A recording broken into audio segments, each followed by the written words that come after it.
pudesse, aí se você tem um livro do D.I. Packer, do Packer lá, o Conhecimento de Deus, nós estamos no capítulo 15.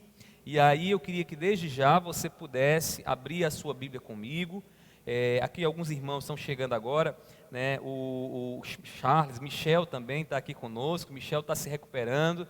Michel, toda a igreja aqui estava em oração por você. Michel, meu irmão, graças a Deus, Deus livrou o seu servo, né? Ele o tirou ali do vale, né? Ele passou uma situação bem difícil, né? E graças a Deus já está em casa, se recuperando. Ainda ontem conversava com ele, né? E já dava para perceber uma certa melhora. Então, irmãos, nós estamos aqui em oração, Michel, pela sua vida, e o nosso desejo é que nessa manhã a palavra de Deus fale ao seu coração. Fabiano está dizendo aqui que voltou à normalidade, né? Que voltou à normalidade, graças a Deus, então, né? Então vamos, irmãos, nessa manhã, como eu falei para vocês, nós iremos tratar um assunto extremamente importante, que é a questão da ira de Deus. O que nós precisamos saber acerca da ira de Deus, e eu queria que você abrisse sua Bíblia comigo, lá em Romanos capítulo 5, Romanos, carta escrita pelo apóstolo Paulo aos irmãos em Roma, uma carta fundamental, como diria João Calvino e Lutero. Romanos é a porta de entrada das Escrituras, porque quando você entende Romanos, você é capaz de entender todo o restante da Bíblia, porque aqui nós temos, né, o Evangelho explicado, sistematizado pelo apóstolo Paulo.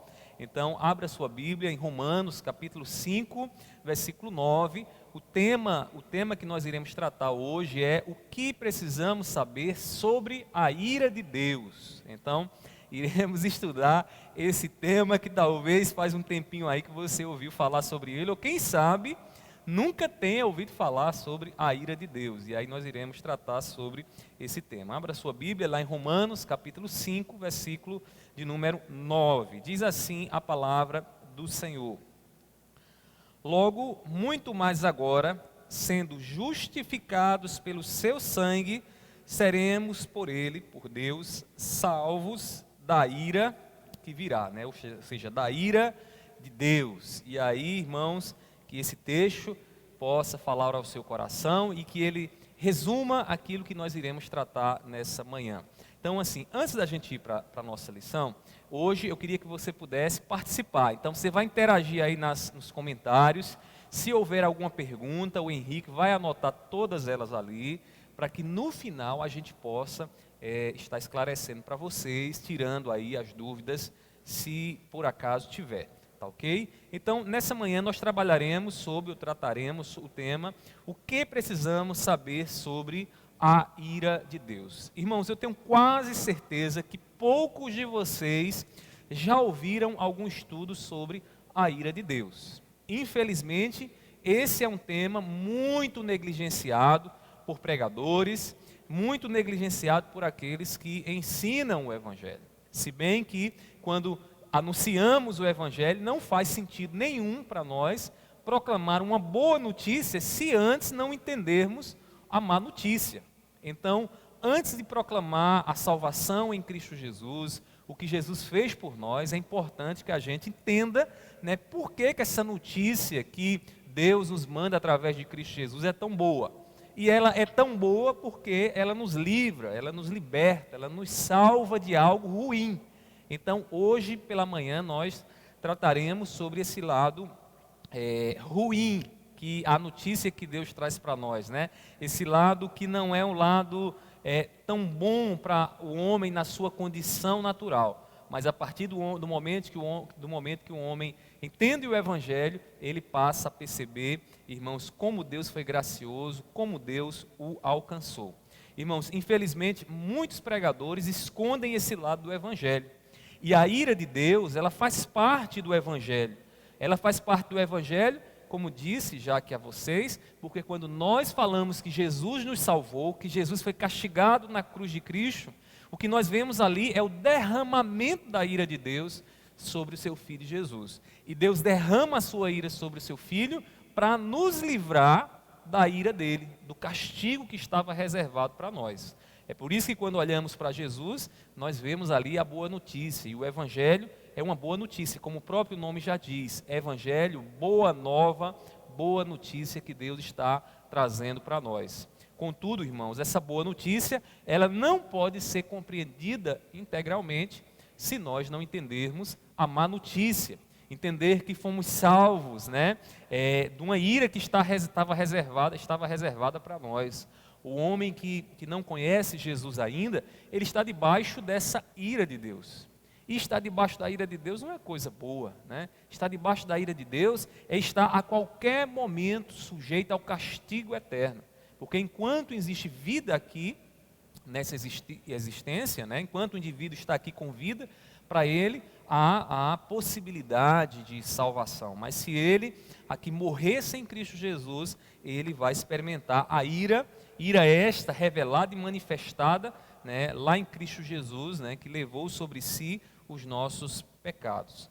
A morte e ressurreição de Jesus, ela só é boa, irmãos, para nós, porque é por meio dela que nós temos a confiança de que não sofreremos e que seremos salvos da ira do nosso Senhor. Olha que notícia boa.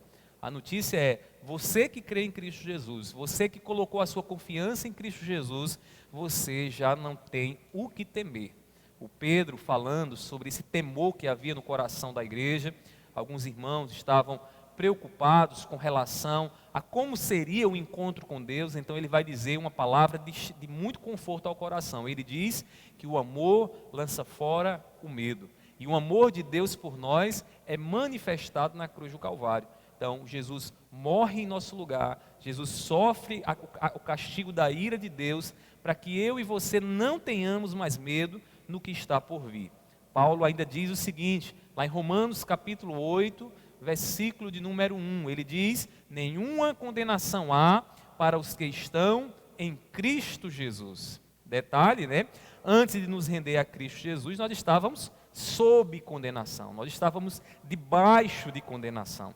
Essa condenação que Paulo fala aqui em Romanos capítulo 8, versículo 1, é exatamente a condenação da ira de Deus. O juiz eterno, o juiz do universo, descarregando a sua ira sobre aqueles que transgridem assim a sua vontade. Mas a boa notícia é, nenhuma condenação há para os que estão em Cristo Jesus. Não existe mais temor, pavor da ira de Deus, porque Jesus sofreu na cruz do Calvário a ira que era nossa, irmãos. Por isso que o Evangelho é boa notícia. Por isso que nós carregamos uma notícia, uma boa notícia, que precisamos proclamar, irmãos, que precisamos ensinar aqueles que ainda não conhecem o Evangelho. Ensinar o que Jesus realizou na cruz do Calvário, mostrar o significado da morte do nosso Senhor Jesus Cristo. Como já disse outras vezes aqui a vocês, acontece muito das pessoas olharem para o que Jesus fez e contemplarem com muita tristeza, né, todo aquele sofrimento de Cristo Jesus. E ver o sangue sendo derramado, ver todas as feridas que ele carregava no seu corpo por nós. Mas essa contemplação não é suficiente se nós não entendermos o que Deus estava fazendo espiritualmente por nós. Porque quando Jesus estava sofrendo na cruz do Calvário, ele estava sofrendo para levar sobre si a nossa condenação, para que nós não temêssemos mais a ira do nosso Senhor. Irmãos, e aí, antes de prosseguir, eu queria aqui pontuar para vocês, dar um quadro aqui do que nós iremos ver nessa manhã. Eu espero que depois dessa aula você possa entender o que é a ira de Deus. Então, você que está aqui conosco nessa manhã, você vai compreender o que significa essa ira de Deus. Além disso, eu espero que depois dessa aula também, você possa diferenciar a ira de Deus da ira humana.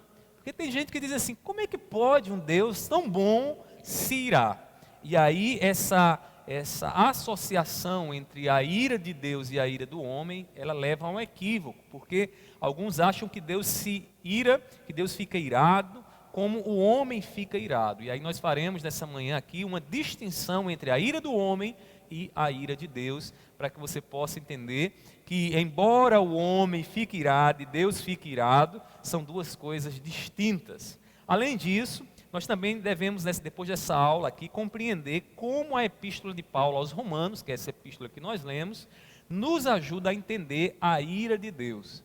Então a gente vai se voltar um pouco mais para as palavras que o apóstolo Paulo aqui nos mostra, aqui na sua epístola, e a partir das palavras de Paulo, a gente poder aqui entender um pouco mais sobre esse tema, que é a ira de Deus. E por fim, saber de que forma a ira de Deus nos ajuda a viver com gratidão e reverência. Gratidão e reverência. Mas pastor, é possível que alguém viva com gratidão depois de estudar sobre a ira de Deus? Alguém poderia dizer, e talvez você esteja dizendo nessa manhã, ao pensar sobre a ira de Deus, eu fico com medo, eu fico apavorado. Não, você deve ficar com o coração cheio de gratidão, porque se você confia em Cristo Jesus, se você entendeu o Evangelho, você já não tem o que temer a ira de Deus. Agora, essa ira também nos leva a agir com reverência. Por quê? Porque nós temos um Deus que é justo, um Deus que é perfeitamente, moralmente correto, né? Então Ele não vai olhar para o pecado, Ele não vai olhar para a maldade do coração humano e para aquilo que os homens têm feito e fazer vista grossa.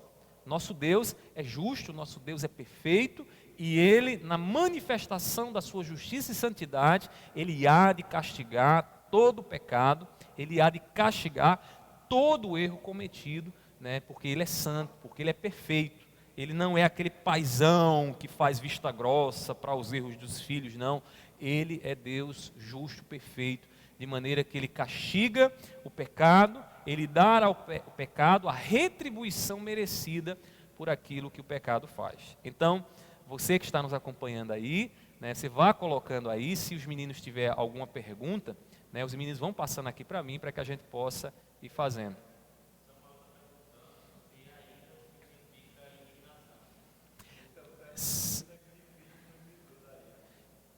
Samuel está perguntando, né, se a ira significa indignação. A gente vai mostrar exatamente isso agora, Samuel, viu? O Samuel já está participando, interagindo. Vão interagindo aí, irmãos. Ele está perguntando se é indignação. Sim, eu já respondo para você que é uma indignação. Indignação essa muito semelhante à nossa indignação quando somos injustiçados. Quando as coisas não saem como nós queremos que elas saiam, né? A gente fica irado, irritado. E Deus, Ele também fica, só que tem um detalhe. A ira de Deus não é como a nossa. A ira de Deus é uma ira santa. É uma ira perfeita. É uma ira de um Deus que se está irado e que vê tudo de forma muito clara, muito patente aos seus olhos. E quando Ele julga com perfeição. O mesmo não pode acontecer conosco, né? Quantas vezes a gente não fica irado e a nossa ira às vezes é só um impulso emocional, não é uma ira santa, porque às vezes nós estamos ali sem levar em consideração o outro lado, as intenções do outro, aquilo que foi cometido contra nós, quais as circunstâncias, né? Então a gente não consegue ver essas coisas, mas Deus Ele consegue. Logo, quando Deus Ele de fato retribui com ira, né, quando Ele se sente indignado, né, quando existe uma indignação por parte do pecado cometido, Deus castiga de forma perfeita. Então a gente vai tratar isso aqui. E aí vamos começar então mostrando aqui o que é a ira de Deus. Vamos entender primeiramente o que significa a ira de Deus. Irmãos, a ira de Deus é a indignação justa de Deus contra o pecado. Deus, Ele tem uma lei justa. Deus estabeleceu uma lei justa. Quando Deus diz, não terás outros deuses diante de mim, Deus está dizendo, olha, se alguém transgredir, então, esse mandamento, ele se coloca contra mim. Ele cria uma inimizade contra mim, porque ele não me obedece. Quando Deus diz, né, não dirás falso testemunho, né, não fale uma mentira contra o seu próximo. A pessoa que faz isso, ele está agindo contra o próprio Deus. E essa ação de transgredir, de quebrar o mandamento do Senhor, gera em Deus indignação.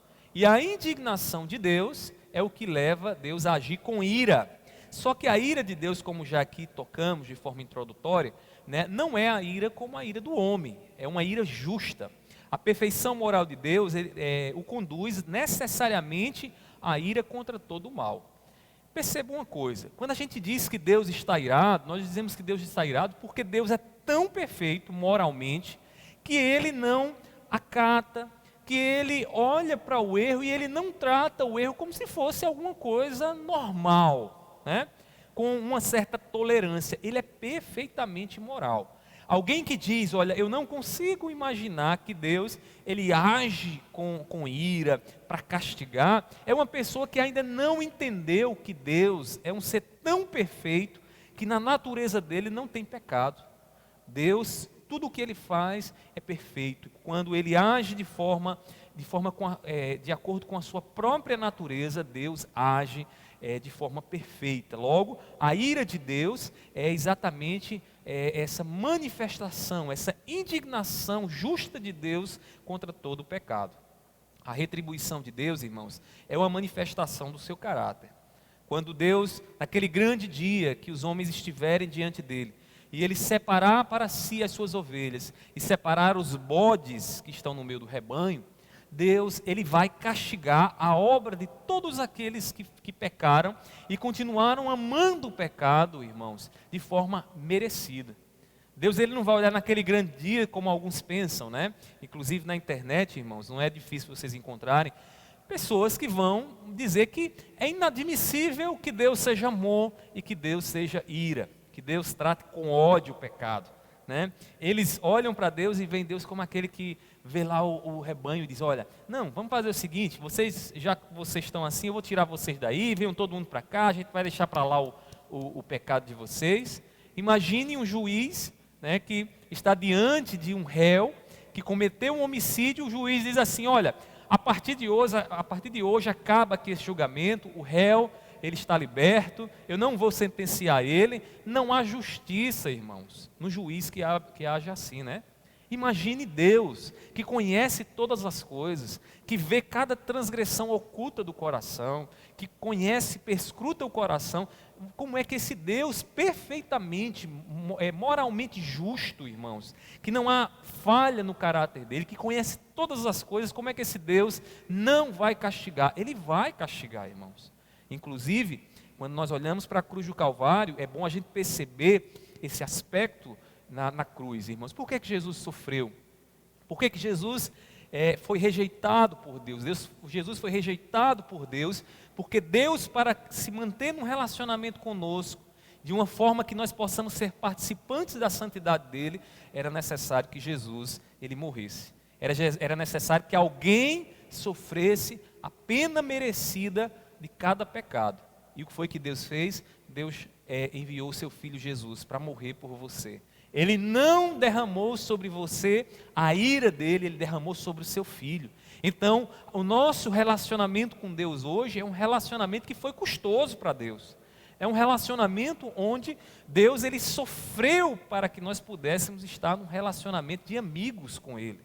Irmãos, a maneira como Deus reage ao mal nos mostra quem Deus é.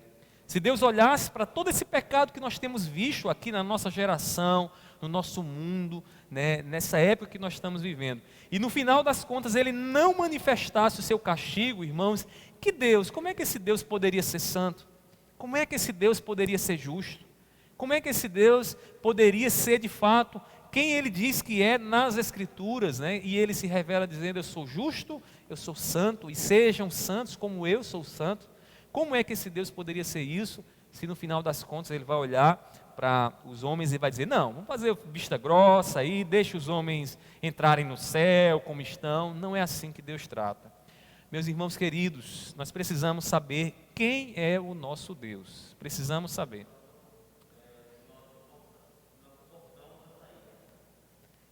Samuel aqui está fazendo uma pergunta, e ele está perguntando se nós suportamos essa ira. Irmãos, Samuel, não é uma questão de nós suportarmos, nós não suportamos, obviamente que nós não suportamos. Hoje, nós só temos a certeza de que estamos livres da ira de Deus, não é porque temos capacidade de suportar a ira de Deus e de apresentar a Deus as nossas obras para tentar nos salvar. Se a gente tentar apresentar a Deus as nossas obras, nós seremos condenados.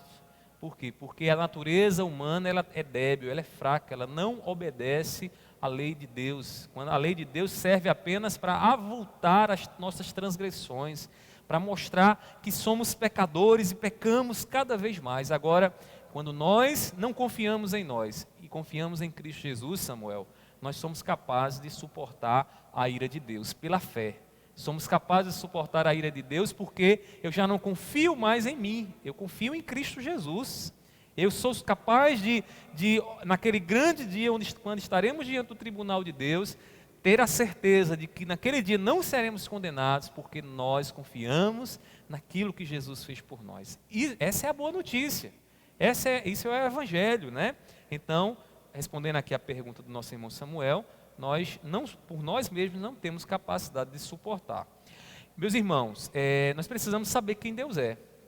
Você sabe quem é o seu Deus? Você conhece a natureza do Deus a quem você serve? A ira de Deus, irmãos, nos diz muito sobre o seu caráter, nos diz muito sobre a sua santidade.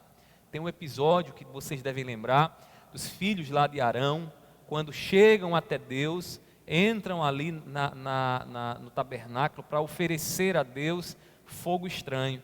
E quando eles estão ali oferecendo aquele fogo, diz a palavra do Senhor, que a santidade de Deus se manifesta. E quando essa santidade é manifesta diante dos filhos de Arão, eles são consumidos, eles morrem, eles não conseguem permanecer diante de Deus. Por quê? Porque Deus não havia determinado aquele fogo que eles levaram até Ele. Deus não havia dito para eles levarem aquele tipo de fogo, mas eles levaram um tipo de fogo que Deus não aceita. Eles transgrediram a palavra do Senhor no culto ao Senhor, e a consequência foi o quê? Eles foram fulminados, eles foram mortos. Então, irmãos, quando a gente olha para eventos como esse, nós percebemos como o nosso Deus é santo. Um Deus que não aceita a transgressão e não deixa impune a transgressão. O homem que hoje peca, ele vai sofrer as consequências desse seu pecado, se ele não colocar a sua vida em Cristo Jesus, que é a boa notícia do Evangelho. O nosso Deus, irmãos, ele levou sobre si o castigo da sua ira.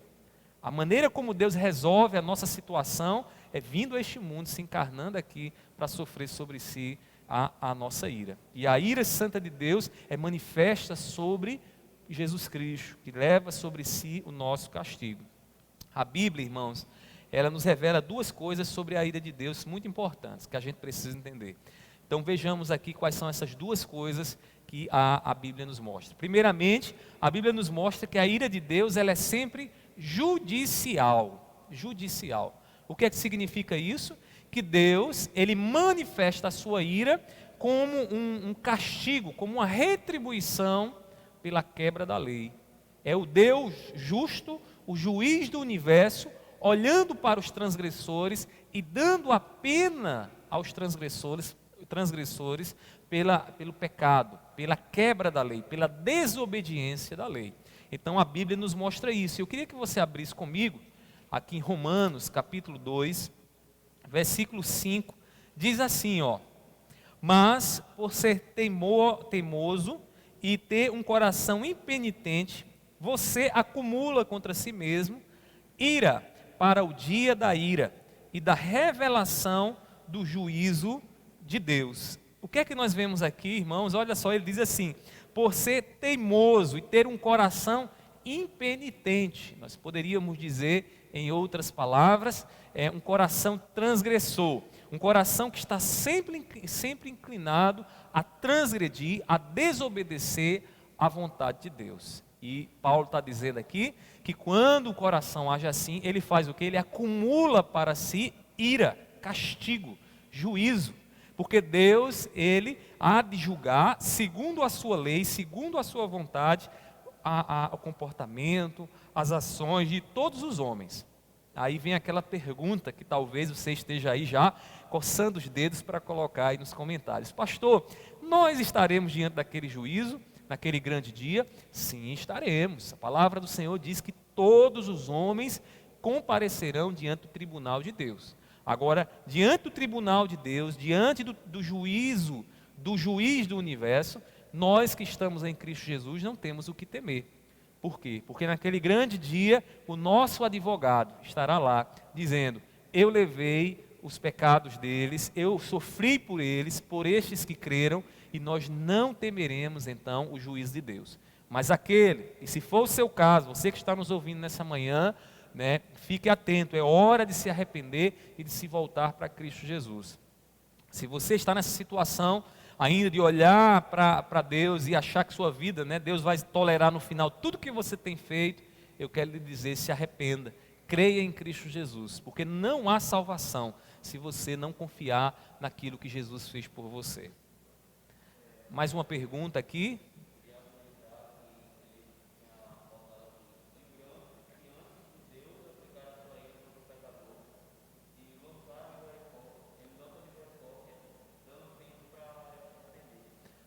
Muito bem, o diácono Isaac está fazendo uma observação, né, que antes de Deus manifestar a sua ira, Ele dá tempo, né?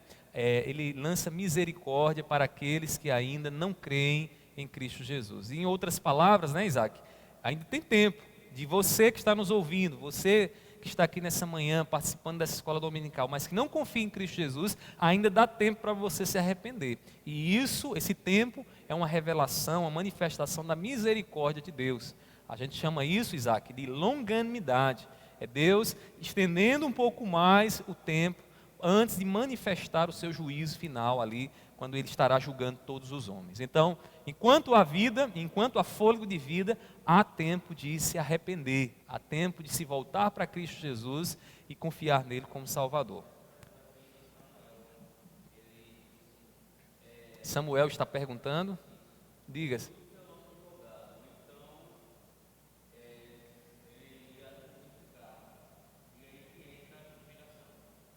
Ele está fazendo uma colocação, então Jesus é o nosso advogado, Ele que há de nos justificar, então é aí que acontece a salvação, é isso?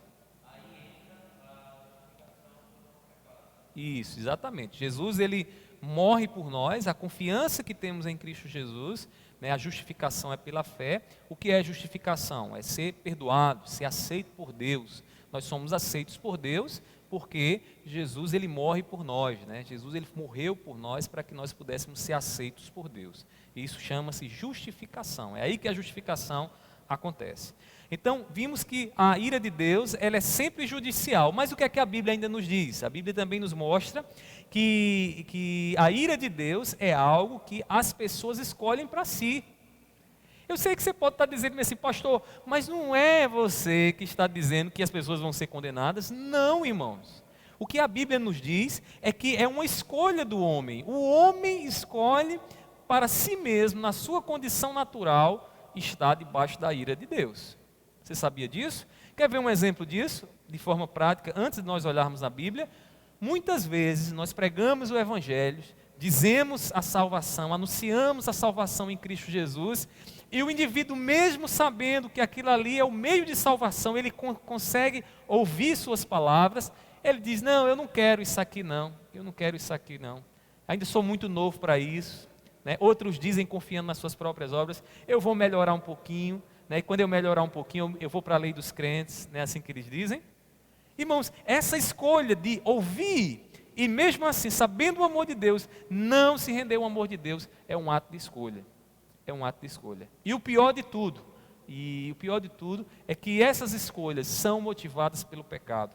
São motivadas pelo apego às coisas desse mundo, né? Por aquilo que é próprio da transgressão à lei e à vontade de Deus. Então, a Bíblia, quando trata da ira de Deus, ela nos mostra que essa ira de Deus, ela é derramada sobre os homens por escolha do próprio homem.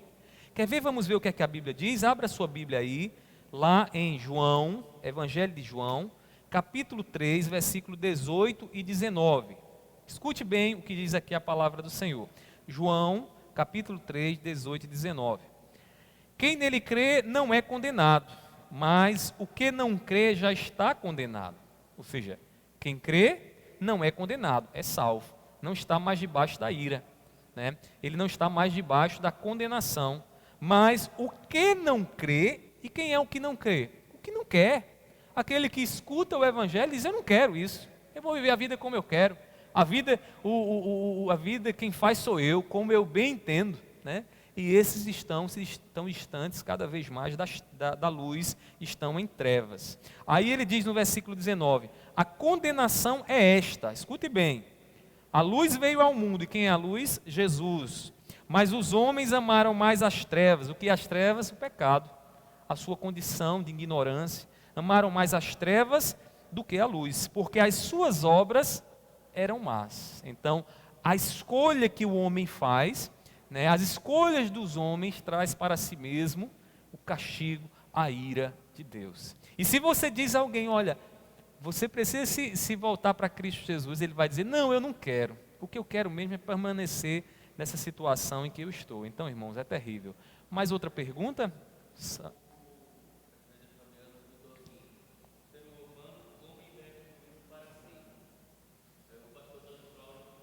Não, não leia comentários não, eu quero só perguntas, viu? Só perguntas. Os irmãos, se a gente for ler os comentários, a gente lê no final, certo? Mas se tiver alguma pergunta, aí a gente interage, porque senão fica atrapalhando aí a exposição. Tá certo? Vamos deixar para ler no final, a gente lê isso aí. Aí o Packer, no livro lá, O Conhecimento de Deus, veja o que ele diz, a observação que ele faz sobre esse tema. Na página 142, ele diz assim: tudo o que Deus faz posteriormente em ação judicial para com o incrédulo, seja nessa vida ou além dela, é para mostrar a ele e levá-lo a receber a plenitude das implicações da escolha que fez. É por isso que o homem, na sua condição natural, né, no seu livre arbítrio, o homem sempre vai escolher pecar. O homem vai sempre escolher se distanciar de Deus. O homem está morto espiritualmente para se dirigir a Deus, para se voltar para Deus e obedecer a Deus. O homem, na sua condição natural, as escolhas que o homem faz são escolhas que trazem sobre ele juízo de Deus.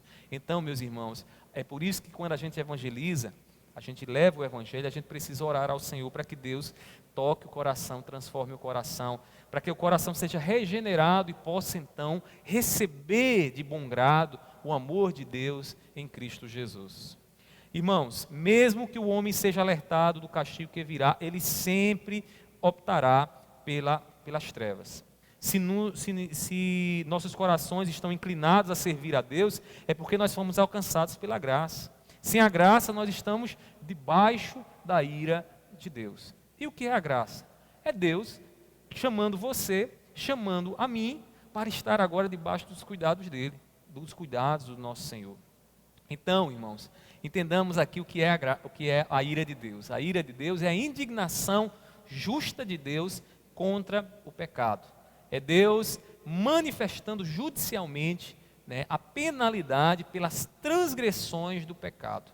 E o nosso Deus, ele é perfeitamente justo, ele é moralmente perfeito, não há erro nele, de maneira que é uma manifestação natural do ser do nosso Deus, agir contra o pecado, retribuir com ira toda transgressão cometida contra ele. Então, o que foi que nós fizemos até aqui?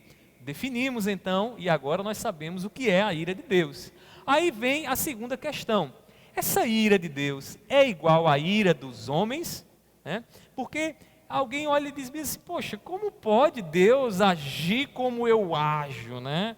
É como se Deus fosse a manifestação exata do que eu sou, quando na verdade éramos nós quem deveríamos ser a manifestação exata, que fomos criados à imagem e semelhança de Deus, de quem Deus é. Deveríamos aqui ser justos, santos, amar como Deus ama, mas quando o pecado entra no mundo, irmãos, quando o pecado afeta a nossa vida, então nós deixamos de refletir a imagem de Deus e, consequentemente, os nossos sentimentos, as nossas emoções também são afetadas pelo pecado e nós já não nos iramos, não ficamos indignados, né, como Deus ficaria indignado. O único homem, escute bem, que poderia ficar indignado e ficou, né, como Deus ficaria de forma perfeita, foi Jesus. Lembra lá do episódio, quando Jesus entra no templo e sai derrubando tudo, irado? Aquela ira ali é uma ira santa, é uma ira de um homem perfeito, é uma ira de um homem que não tinha pecado, do segundo Adão. Mas a nossa ira, essa irazinha que você fica aí dentro de casa com seu cônjuge, essa ira que você tem muitas vezes com seu parente, com seu vizinho, com seu irmão, essa ira aí, meu irmão, não é a ira de Deus. Você não tem condições de ter a ira santa de Deus. A ira humana, muitas vezes, quando ela é manifestada, ela se reflete na perda de controle, né? Não é assim? Alguém irado vai lá, não tem controle sobre as palavras, sobre as ações que realiza. Também está ligado a essa ira humana, ações irracionais, né? Ações irracionais. A pessoa irada não usa as faculdades racionais e acaba tomando decisões, dizendo que não deveria, não avaliando os custos das decisões que toma, nem das palavras que diz. E aí a ira humana, ela se revela assim, ela se manifesta assim. Mas a ira de Deus não é assim. A ira de Deus não é algo descontrolado e muito menos algo irracional. A ira de Deus, ela é manifestada com total controle. Deus conhecendo todas as coisas, sabendo de todas as coisas, avaliando todas as coisas e sabendo das consequências que aquilo ali terá, bem como também agindo racionalmente, sem transgredir a sua própria lei, a sua própria vontade. Uma pergunta aqui para a gente...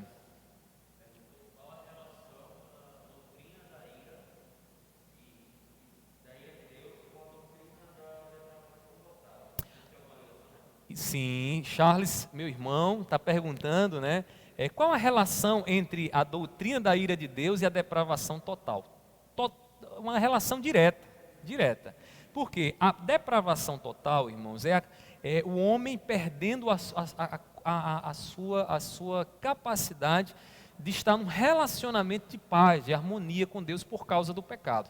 O pecado afetou o homem, né, de uma tal maneira que sua vontade, suas emoções, suas atitudes são que nós chamamos de depravadas. Depravadas por quê? Porque elas não querem obedecer a Deus naturalmente. Elas estão caminhando em um curso contrário à vontade de Deus.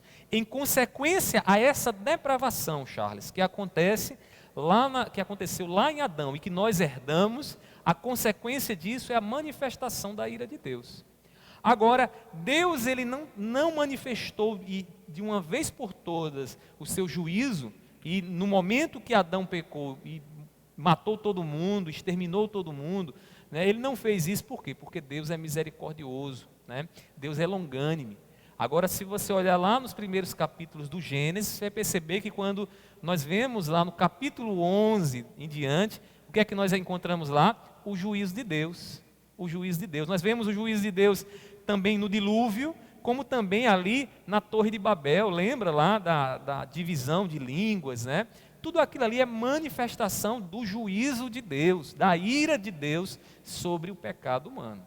Então, assim, existe uma relação direta com a doutrina da depravação total. Agora, a gente precisa também entender nessa relação tanto o ato de juízo de Deus, a ira de Deus, como também um ato de misericórdia, porque Deus, ele não castiga de imediato, ele dá tempo para que o pecador, ele possa se arrepender. Em outras palavras, para que os eleitos, aqueles que vão ouvir o Evangelho, que vão de fato entender, se rendam à salvação que ele providenciou em Cristo Jesus. Muito boa pergunta, né? E continue fazendo perguntas aí que a gente vai respondendo, tá ok? Então, veja só, irmãos, a ira de Deus não é a mesma ira do homem. São duas coisas diferentes. O Parker, ele diz o seguinte, lá na página 140.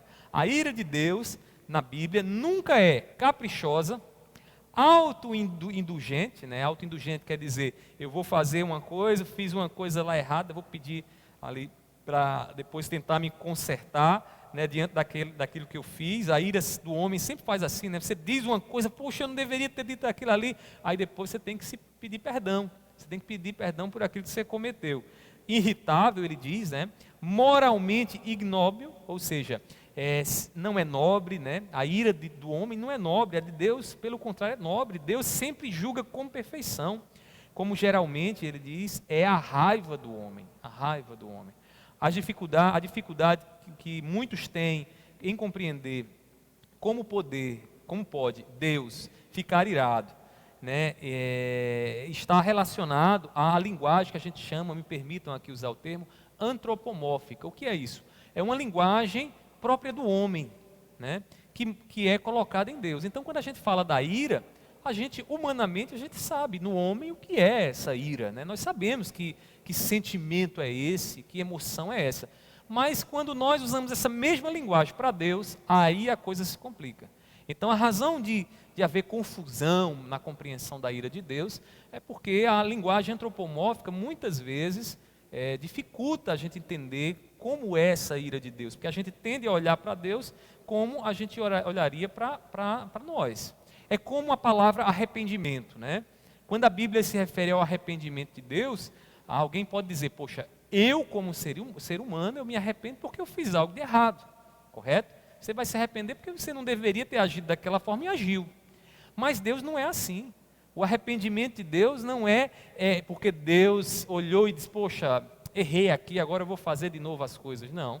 O arrependimento de Deus é apenas uma mudança que Deus tem nos seus planos, no seu decreto eterno. Deus muda, Ele é soberano e Ele age com mudança. Então, perceba que é um arrependimento diferente, né? E aí é a linguagem antropomórfica, né? Que muitas vezes traz confusão. E como nós temos um Deus que para conhecê-lo nós precisamos usar da nossa própria linguagem, isso às vezes dificulta na compreensão. Irmãos, a ira parece ser algo próprio apenas dos homens, contudo, a correspondência entre a ira de Deus e a ira dos homens não é exata, não é a mesma coisa. Enquanto a indignação de Deus é justa, a dos homens muitas vezes é cruel e imperfeita. Muitas vezes é cruel e imperfeita.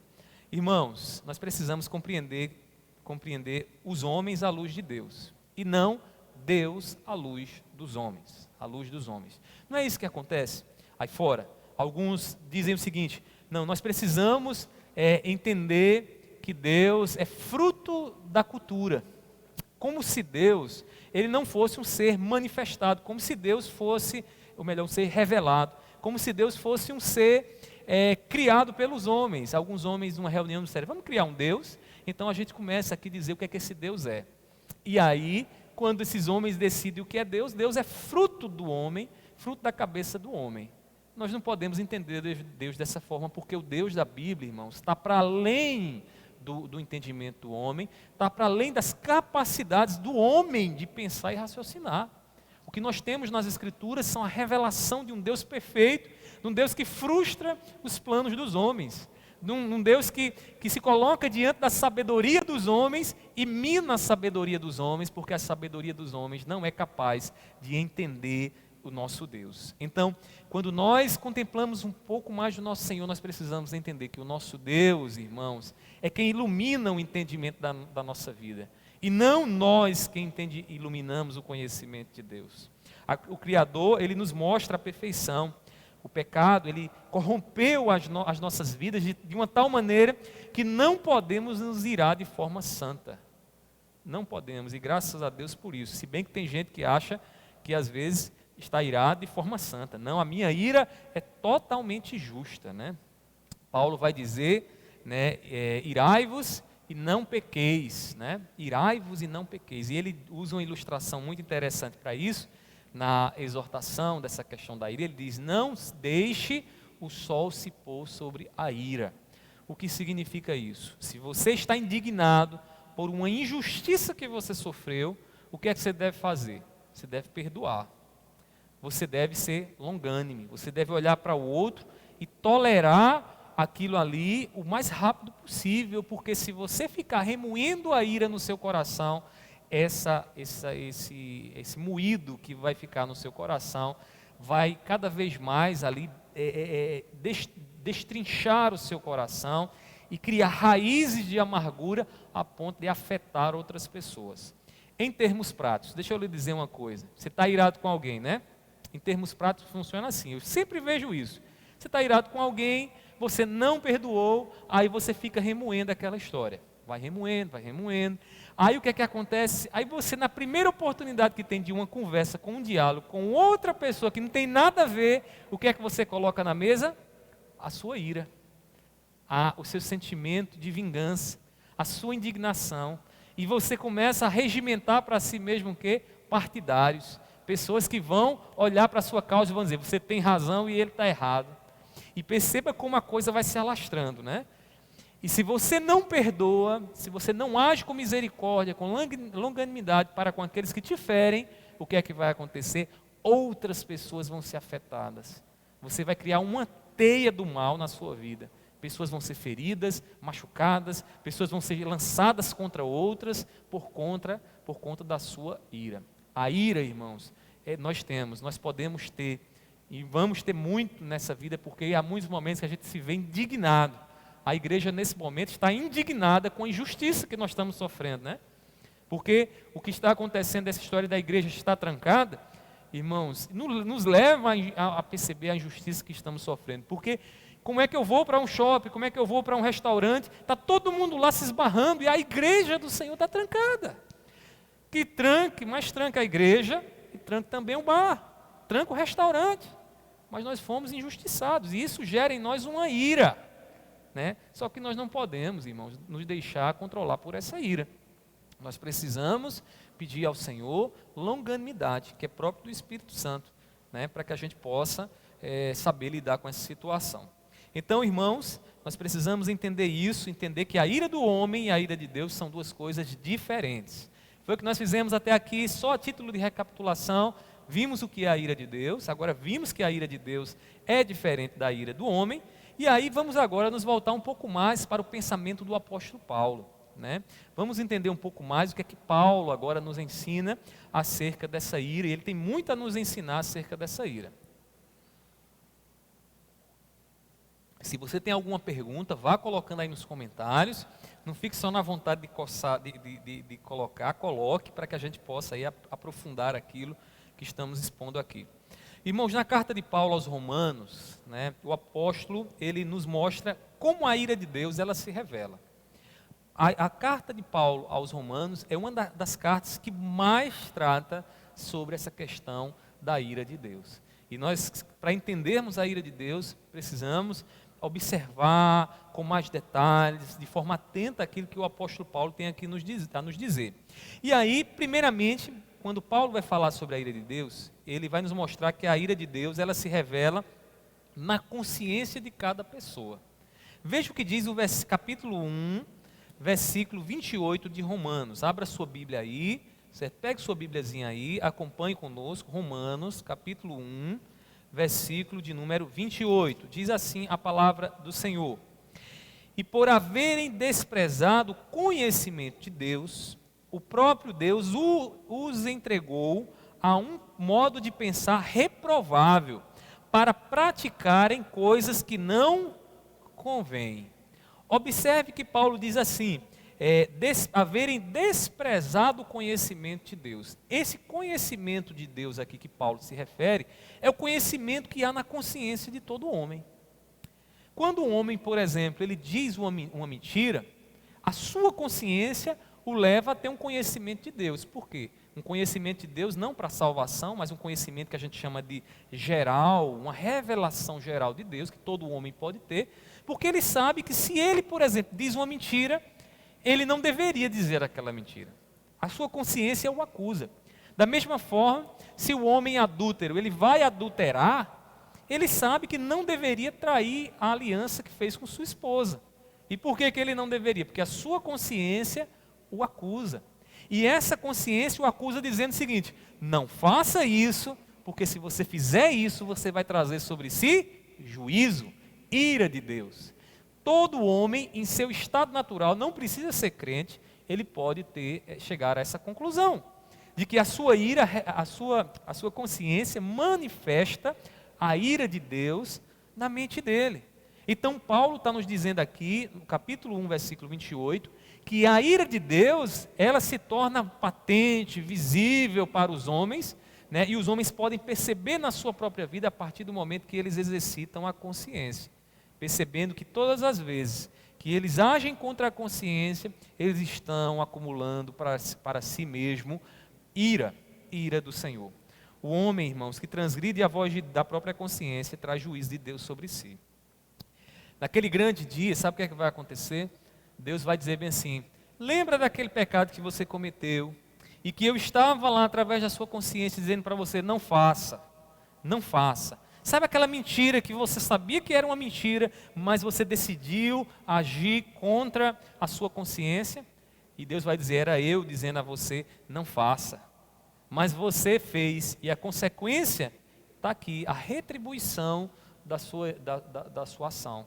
E Deus então manifestará o seu juízo. Para nós, irmãos, que confiamos em Cristo Jesus, Deus manifestou o juízo por cada mentira nossa, em Cristo Jesus na cruz do Calvário. Jesus estava sofrendo, derramando aquele sangue por cada mentira que falamos, por cada pensamento adúltero que tivemos, por cada desejo, né, cada cobiça do coração que tivemos, né, que era contra a vontade dele. Jesus estava sofrendo em nosso favor. Irmãos, a voz da consciência está em todos os homens como um freio que nos alerta acerca do juízo de Deus, né? Eu diria que a consciência ela é como placas sinalizadoras. Você está descendo uma grande ladeira, tem lá uma plaquinha avisando, né? Pise no freio, vá a 80 km por hora, no máximo. Aí você vê aquela placa lá, e ao invés de você pisar no freio e dizer eu vou a 80 km, você acelera mais, você bota 100, né? Aí o que é que acontece? Mais embaixo tem uma curva acentuada, o carro capota. É assim que acontece. Deus a consciência é para nós como placa e freio. É Deus dizendo o seguinte: olha, só vá até aqui, não passe daqui. Mas o homem no seu estado natural, dominado pelo pecado, ele pisa no acelerador e em vez de observar a placa que Deus colocou na sua consciência, ele acelera mais ainda e a consequência é desastrosa. A consequência é desastrosa. Que digam os adúlteros, que digam aqueles, né, que com lábios enganadores têm sofrido as consequências das suas ações. Além disso, irmãos, Paulo também vai nos mostrar aqui em Romanos que a ira de Deus se revela pela palavra do Evangelho. O Evangelho traz para nós conhecimento da ira de Deus. No capítulo 2, versículo 5, Paulo diz assim, né?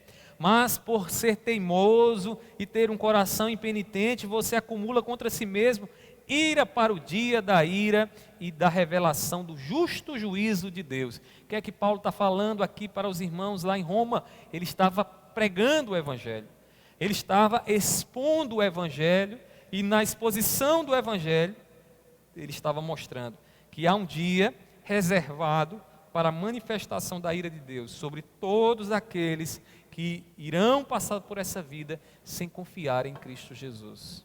Irmãos, o Evangelho ele antecipa essa notícia para nós, né? O Evangelho, quando a gente prega o Evangelho, a gente está dizendo: olha, meu irmão, não espere aquele grande dia.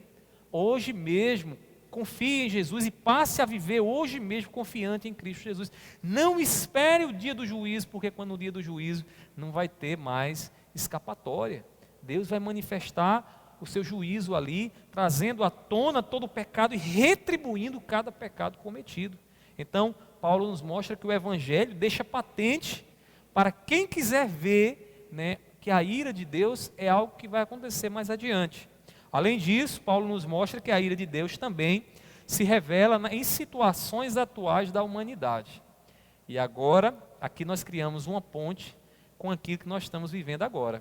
Esse período de pandemia, irmãos, nada mais é do que juízo de Deus sobre a humanidade. Você pensa que Deus está permitindo, que Deus está colocando toda a humanidade nessa situação por causa de quê? Juízo dele, manifestação da sua ira. Romanos capítulo 1, versículo 24, diz assim: por isso Deus os entregou à impureza, pelos desejos do coração deles, para desonrarem o seu corpo entre si. Agora veja o versículo 27 e 28, que são mais claros ainda. Diz assim: da mesma forma, também os homens, deixando o contato natural da mulher, se inflamaram mutuamente em sua sensualidade, cometendo indecência homens com homens e recebendo sobre si mesmos a merecida punição do seu erro. O que é que nós temos aqui? Paulo está falando sobre a promiscuidade que estava acontecendo lá em Roma, e ele olha para aquilo ali. A percepção de Paulo é a seguinte: aqueles homens estão envolvidos na promiscuidade, e ele fala aqui de uma punição que não se sabe bem o que era. Alguns estudiosos acreditam que era talvez alguma doença que os homens estavam tendo sobre si por conta daquelas relações promíscuas que eles estavam vivendo. Então Paulo vai dizer que essa enfermidade, essa punição foi consequência de quê? De Deus permitindo na sua ira que os homens vivam como eles querem. qual é uma manifestação clara da ira de Deus? Quando Deus diz ao coração do pecador: viva como você bem quiser, viva como você bem entender. A gente pensa que é algo benéfico quando o homem está dizendo: eu sei o destino da minha vida, eu sei o curso da minha vida, eu vivo como eu quiser. Quando Deus diz: você quer viver como você quer, então viva. Deus está manifestando, revelando a sua ira sobre o homem. Então, meu irmão, nós precisamos ter muito cuidado mesmo. Como filhos de Deus, é o Espírito Santo de Deus quem governa a nossa vida. Não somos nós, é Deus quem governa a nossa vida. E Ele governa a nossa vida pela palavra. Agora, se alguém acha que vai viver a vida conforme quer, conforme acha que é melhor, distante de Deus, fazendo o que deve fazer, o que der na telha, pode ter certeza, esses sofrerão a punição de Deus. E a punição, como o texto aqui nos diz, se dá em circunstâncias dessa vida. Essa situação de pandemia, irmãos, nada mais é do que Deus manifestando o seu juízo. Irmãos, nós estamos vivendo uma época em que os homens têm se distanciado cada vez mais das coisas de Deus. Irmãos, os homens achando que vão viver, vão chegar a um futuro, a um esplendor da história, quando se distanciarem de Deus. Isso é puro engano. O que nós temos visto aí é o crescimento do pecado, a destruição da família, o amor de muitos esfriando, a crueldade, a injustiça aumentando cada vez mais. Deus simplesmente agora nos faz olhar para o Senhor da história, para Ele. Ele nos diz: sou eu quem sou o Deus da história. Sou eu quem tenho o controle de todas as coisas. Sou eu quem posso colocar prostrado todas as nações da terra. Irmãos, Deus, Ele está, através dessa situação que nós estamos vivendo agora, manifestando o seu juízo, trazendo para a nossa vida pessoal: cuidado, porque seguir a vida conforme você bem entende, você pode estar seguindo no caminho do juízo de Deus e estar debaixo da ira de Deus. Além de nos mostrar, irmãos, como a ira de Deus se revela, Paulo também nos mostra como Deus dá o salvamento, o livramento da ira. Ele não só mostra esse lado do Evangelho. Paulo, quando ele vai nos mostrar em Romanos ali o Evangelho, ele nos mostra esse lado da ira, mas ele também nos mostra o livramento que Deus providenciou para que nós não permanecêssemos debaixo dessa ira. Antes de dizer o que Paulo nos diz aqui, é muito importante que você compreenda o seguinte: a lei, ela não pode salvar. E que lei é essa? A lei do homem natural. A lei que existe no coração de todos nós, que diz o seguinte: eu preciso obedecer para ser salvo. Quando o homem ele segue o curso da sua vida nessa lei, ele vai perceber uma coisa: é impossível que ele seja aceito por Deus. Porque quando o homem tenta obedecer, existe uma força operando no coração dele, que o lança para distante de Deus e que o traz sobre ele condenação. Então, tire da sua cabeça essa história de que eu preciso ser perfeito para Deus me aceitar. Perfeito é Jesus. O que você precisa é de Cristo Jesus. Confiar em Cristo Jesus para que você possa receber da parte de Deus a graça da salvação. Agora, o que é que Paulo nos mostra acerca da salvação? Ele vai mostrar que a salvação da ira é recebida por meio da justificação pela fé. É um termo central. Martinho Lutero disse que o entendimento da justificação da fé é um entendimento que coloca de pé ou deixa a igreja prostrada. Se uma igreja não compreendeu a justificação pela fé, ela vai ser legalista, moralista, ela vai tentar agradar a Deus pelas obras que faz, pelo tamanho da roupa que veste, pela a frequência de cultos, e deixar Jesus em segundo plano. A justificação pela fé, irmãos, nos faz confiar não em nós, mas em Cristo Jesus. E confiando em Cristo Jesus, nós temos paz com Deus. É por isso que lá no texto que lemos inicialmente, de Romanos, capítulo 5, versículo 9, Paulo diz assim: logo, muito mais agora, sendo justificados pelo seu sangue, seremos por ele salvos da ira. Ou seja, não temos mais o que temer, porque Jesus sofreu na cruz do Calvário o nosso castigo. E assim nos deu a justificação. O que é essa justificação? Sermos perdoados por Deus. Fomos perdoados por Deus. Agora, um perdão onde Deus ele não deixa de manifestar a sua justiça. Nós fomos aceitos por Deus não porque somos perfeitos em nós mesmos, mas porque confiamos em Cristo Jesus. E assim como o primeiro Adão pecou, o segundo Adão, que é Jesus, ele foi perfeito, ele não pecou.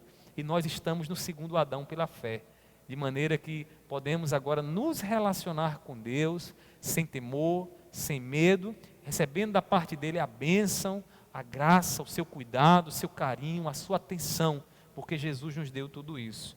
Irmãos, a confiança posta em Cristo e não em obras, não em nossas obras, nos salva da ira de Deus. A nossa salvação nos coloca em paz com Deus através das obras de Jesus.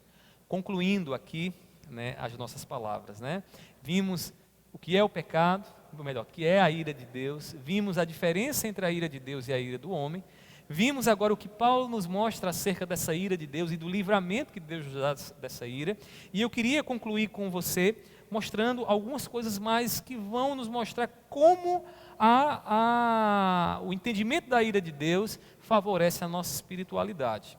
O A.W. Pink, no seu livro Atributos de Deus, na página 77, ele, ao refletir sobre a ira de Deus, ele nos dá 3 razões pelas quais nós devemos pensar sobre a ira de Deus. Nós não devemos omitir a reflexão sobre a ira de Deus. Primeiramente, ele diz, para que o nosso coração fique devidamente impressionado com o ódio de Deus pelo pecado.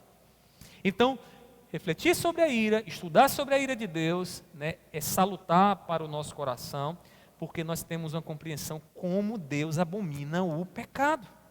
E uma vez que Deus abomina o pecado, eu não posso olhar para o pecado e dizer, não tem nada demais.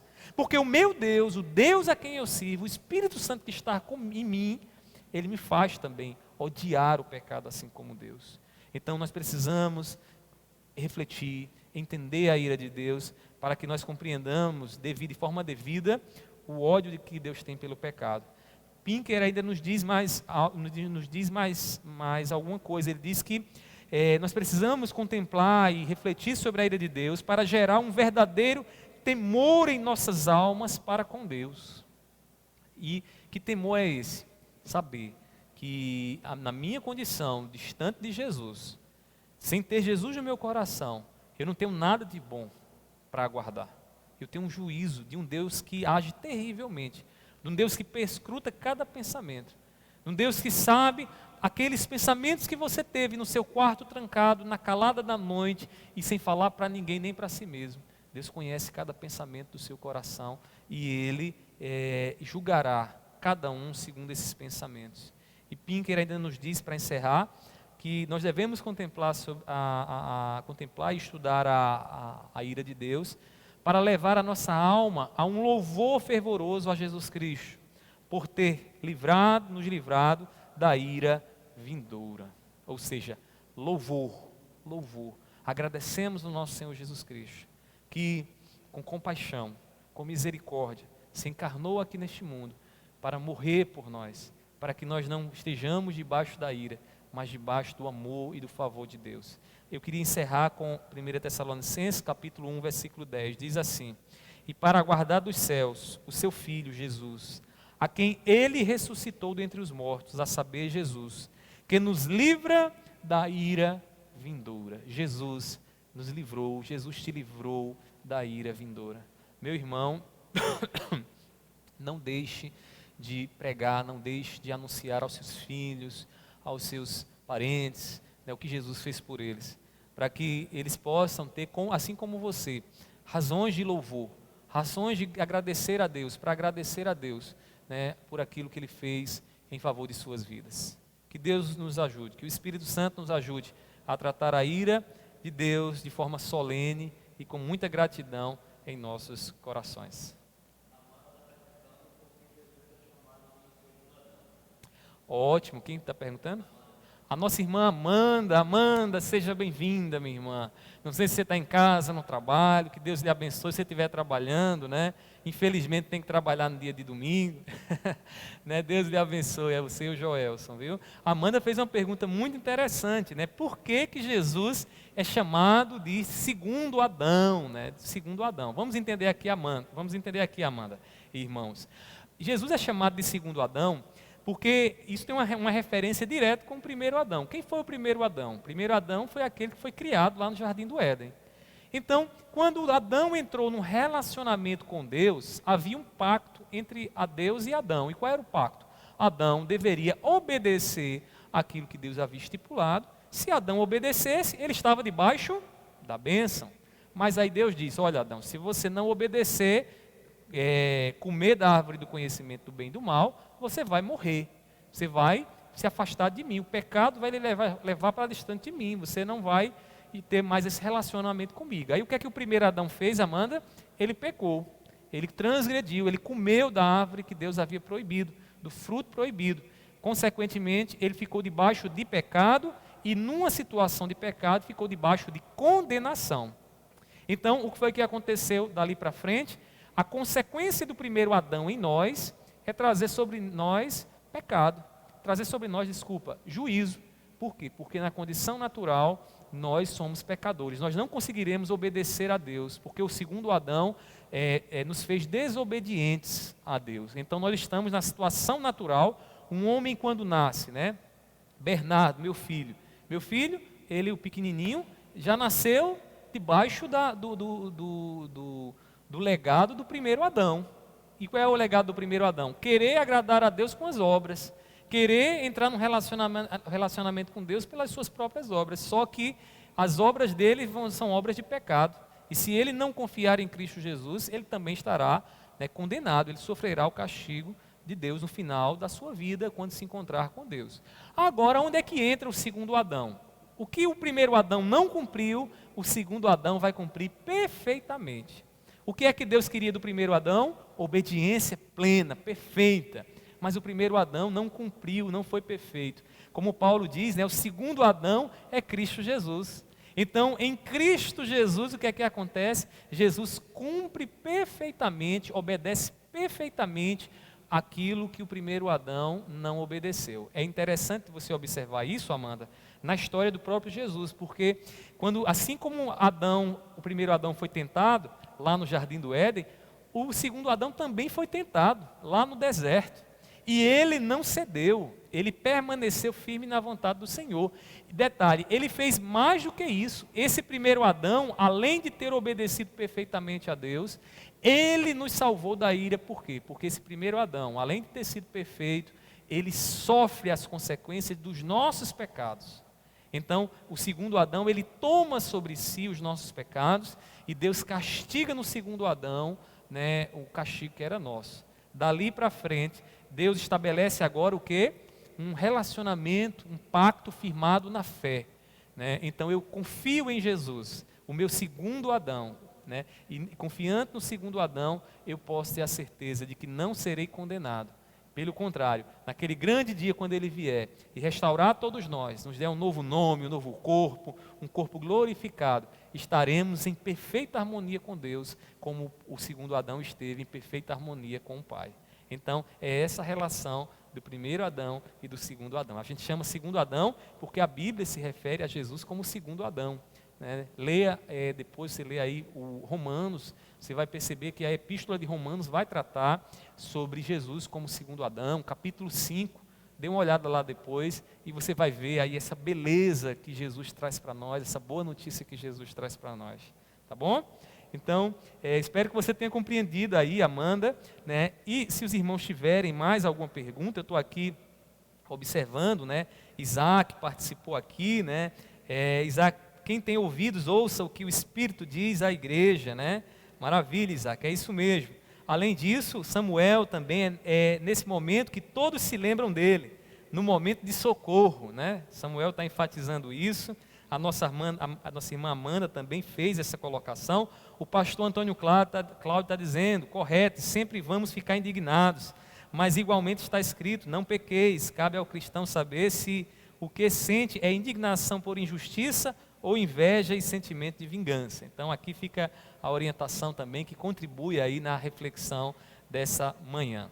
Amém, irmãos? Muito feliz aqui com a quantidade de participantes, né, nessa manhã. Eu espero que a gente possa aí ter mais participantes até que se finde aí esse período de isolamento aqui, eu diria de trancamento das igrejas para realizar culto, tá bom? Então, irmãos, só a título de aviso, logo mais às 18h30 nós estaremos aqui em culto ao Senhor, celebrando ao Senhor, e eu gostaria que você pudesse participar conosco nessa noite, às 18h30, às 6h30, nós estaremos celebrando o nosso Deus, e Deus certamente tem uma palavra para você.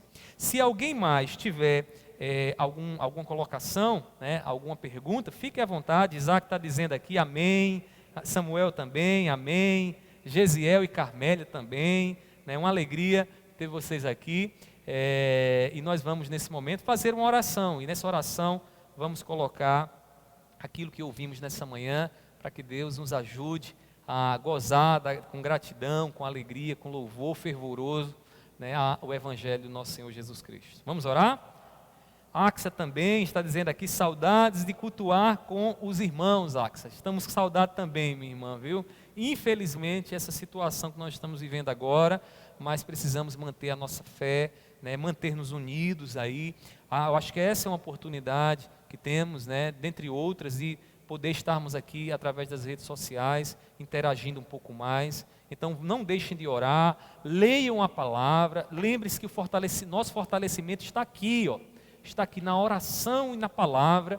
Busquem se fortalecer nesse momento e sempre aproveitem as oportunidades para estarem juntos, tá bom, irmãos? Estarmos juntos. Mais do que nunca, esse momento nos leva a olhar, né, a dar mais valor à oportunidade que temos de estar juntos uns com os outros. Então, façamos isso. Nosso irmão Fabiano, também o presbítero Fabiano, que está aqui dizendo amém. Deus abençoe, então.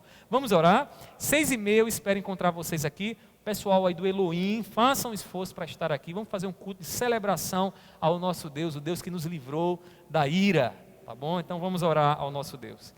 Pai, te louvamos por esta manhã, te louvamos por cada irmão que participou dessa EBD, e eu te peço, Senhor, seja com os teus servos. Pai, que esse ensinamento não fique apenas em seus ouvidos, mas que desça até o coração. Que eles possam, Deus, diante de tudo que ouviram, encher-se de louvor a Ti, de gratidão ao Teu santo nome. Continua abençoando suas famílias, tomando cada coração. Não deixe, Senhor, que o desânimo os abata, mas que eles possam olhar com esperança naquilo que o Senhor nos prometeu. Pai, nós estamos aqui nesse mundo de passagem, nós somos o Teu Israel, o Teu povo, peregrinando aqui nessa existência em direção à terra prometida que o Senhor nos deu.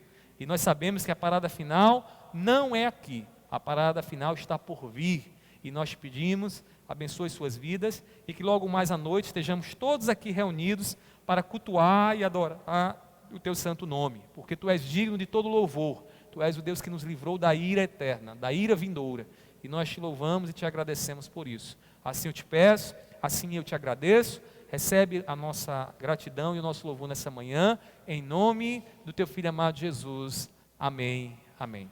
Meus irmãos, Deus abençoe todos vocês, né, que vocês tenham um ótimo almoço aí com a sua família. Aproveite o momento juntos para dar um abraço, um cheiro aí no seu cônjuge, nos seus filhos, nos seus netos, né? Faça isso, irmãos, que é muito bom a gente estar junto. É muito bom a gente ter pessoas ao nosso lado. Que Deus abençoe vocês e eu espero encontrá-los às 6h30 aqui no nosso canal, aqui no YouTube. Tá bom? Tchau, tchau, irmãos. Deus abençoe.